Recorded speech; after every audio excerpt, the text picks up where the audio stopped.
Like all of you, I was profoundly shaken, not only by October 7th, but by the aftermath. I found it utterly horrifying to see fellow Americans openly cheering and celebrating the deadliest massacre of Jews since the Holocaust. And for me, the aftermath of October 7th revealed a barbarity of the American heart that reminded me of an earlier and darker time in our nation's history, a time when the public mobs of Jim Crow would openly celebrate the lynching of African Americans or the lynching of a Jewish American like Leo Frank. And so words cannot express the overwhelming outrage that I felt at the barbaric reaction to the barbarism of October 7th. People often ask me, why do you care so deeply? Why do you speak out so frequently and forcefully against anti-Semitism? And I simply reply, you are asking the wrong question. The question is not, why have I chosen to be outspoken? The question is, why have others chosen to be silent amid the deadliest day for Jews since the Holocaust?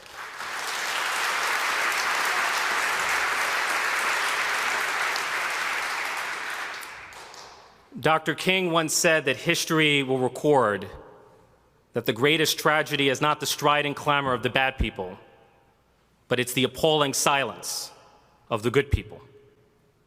Elie Wiesel once said that the opposite of love is not hate, it is indifference.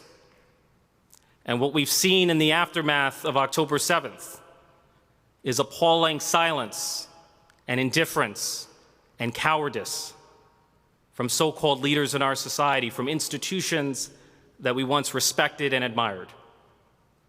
And if we as a society cannot bring ourselves to condemn the murder of innocents with moral clarity, then we must ask, what are we becoming as a society?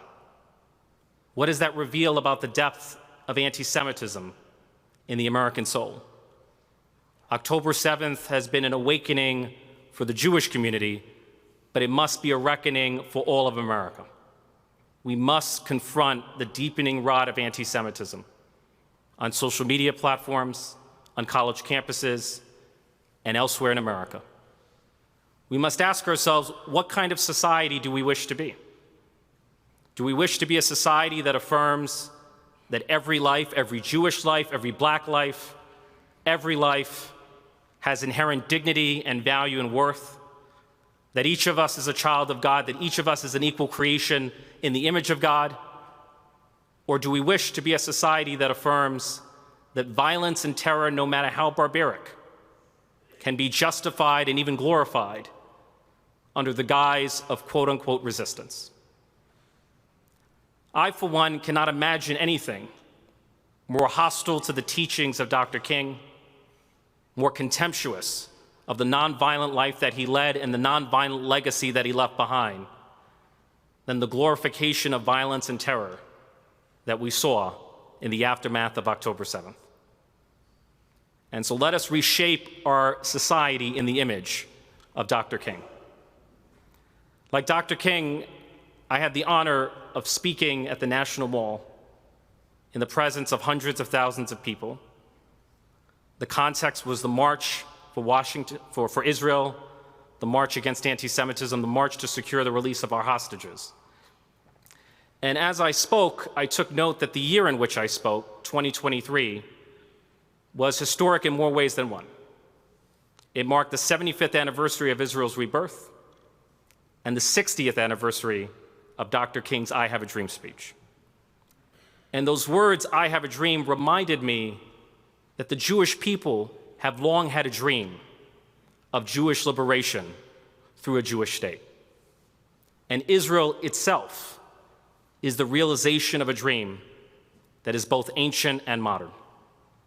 And that realized dream, despite the tragedy and trauma of October 7th, will live on for the next 75 years and beyond.